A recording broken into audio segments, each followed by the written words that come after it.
ഇപ്പൊ എന്താ പറഞ്ഞത്? എന്റെ മോളെ ഇവൻ ബംഗാളികൾക്ക് ഫുഡ് ആൻഡ് അക്കോമഡേഷൻ കൊടുക്കാൻ പോണെന്ന്. Food and accommodation.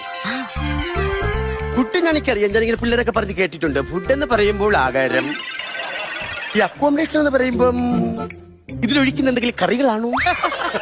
ഇങ്ങനെ വന്നിട്ടേ ഇത്രേ സുന്ദരിയായ നീ ഇവിടെ നിക്കുമ്പോ ഇവനിനി വേറെ വല്ലതും ആണാ ഉദ്ദേശിച്ചത്?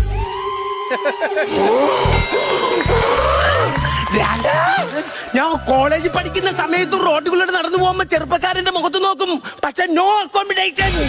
ഞാൻ ബസ്സിൽ കയറി യാത്ര ചെയ്യും, കണ്ടക്ടർ കാണും, ഡ്രൈവർ കാണും, പക്ഷെ നോ അക്കോമഡേഷൻ.